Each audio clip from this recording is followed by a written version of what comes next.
Today we're going to clean this chair that I found on Facebook Marketplace for $30. You can still buy this chair new starting at $1,000 at Room and Board. It's the Otis swivel chair. I instantly recognized this chair because a few years ago I found a pair of the same chairs secondhand as well. This swivel chair is from 2014. If it turns out well, I'll be using it in a future project. So let's get started. First, I started by vacuuming the entire piece. Then, before doing anything else, make sure you check the care label for your chair. You can see here what type of cleaner works best for your upholstery. Then I'm going to use my steamer to loosen up the dirt around the piping. Then we'll use my Bissell spot cleaner to go through the entire chair. I've cleaned a lot of furniture, but I'm not a professional. And I did make some mistakes. Things did take a turn for the worse. I thought it would be a good idea to use my pressure steamer around the piping, but it was a big mistake. Using my pressure steamer has been really effective for other fabrics, but I didn't think twice about it when I was going to use it on the velvet fabric. Velvet is so much more delicate, and it almost looks like I blasted off some of the little threads that make it fluffy. You can see here the pressure of the steamer was too much. I'm going to move on to cleaning, but I have some ideas on how to fix those lines later on. So keep watching to see if this chair can make a comeback. I've previously used my Bissell spot cleaner on velvet, so I felt comfortable using my Bissell spot cleaner. I continued with my Bissell spot cleaner and worked through all of the areas in sections.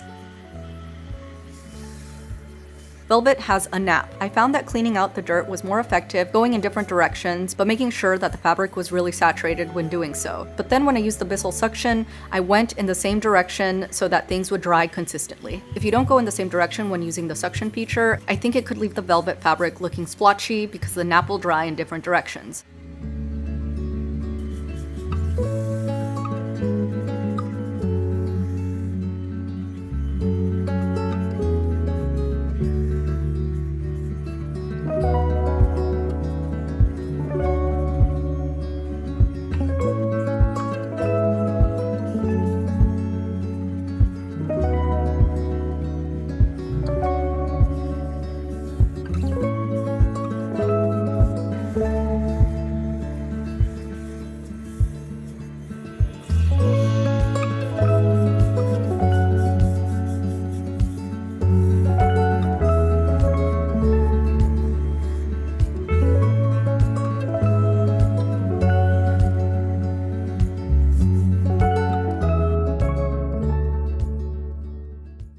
I shouldn't have used the pressure steamer, so in some areas it almost looks like it was scratched. The regular steamer was really helpful to fluff up the velvet and make it look fresh. I was able to smooth out some of the harsh lines from the pressure steamer. Lesson learned, avoid my mistake. Highly recommend using a regular steamer. Test spot it first. I read on Google that it should be about ½ an inch away. I did get mine a little closer. Just be really careful, go slow.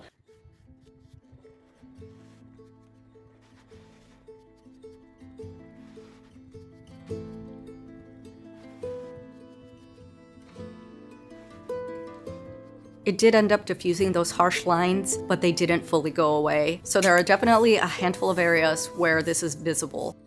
I continued with my Bissell spot cleaner.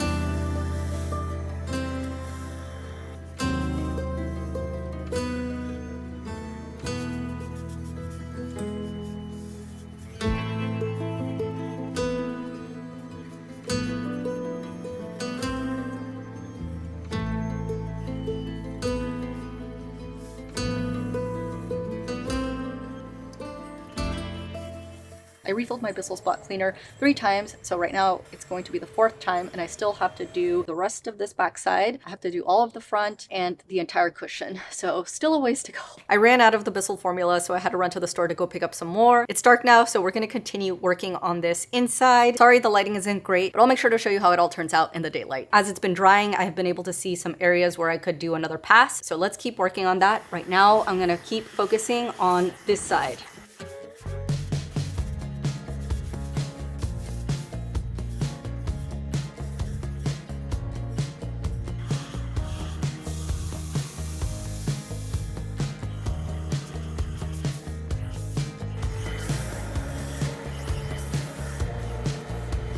I just finished the 5th, now I'm going on the 6th refill.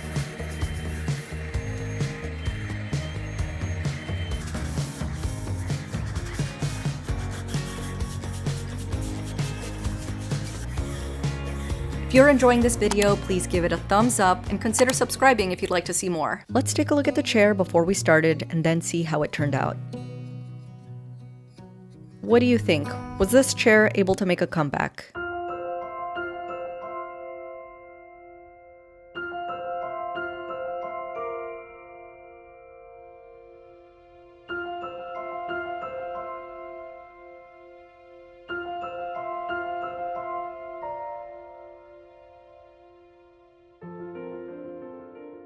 Let's get into some of my final thoughts. When you're not looking too closely, I think it looks pretty darn good. But I do think that when you're up close to it, you do see the imperfections. Specifically the ones that I created with the pressure steamer. I think it looks really clean, but you can see that the integrity of the velvet has been compromised. It almost looks like it was scratched. I worked on this chair for a few hours. I ended up using 20 ounces of the Bissell cleaning formula. For reference, the standard bottle I use is 32 ounces. So I used about 2/3 of the bottle. If you're going to clean your velvet, I'd say be very careful. Test patch a less visible area with whatever you're planning on doing to it. See how it looks after it dries and make sure that you're happy with it. Here's some great advice from fiberseal.com in their blog post called What is Velvet and How to Care for It. Here they have a great section called Pile Distortion Problem. Pile distortion can be a negative phenomenon where the natural grain and consistency of the pile fibers have been unevenly altered. Some velvets are prone to pile distortion with minimal use. Just as a linen suit wrinkles, a linen velvet can crush and cause a unique shaded pattern. This will manifest itself as dark or shiny spots, depending on the angle. Pile distortion is not to be confused with velvet's pile lean, which results in beautiful shadings of dark and light areas on fabrics. So here they also have some cleaning tips. Quote, "The main problem to be avoided is distortion resulting in a blotchy appearance,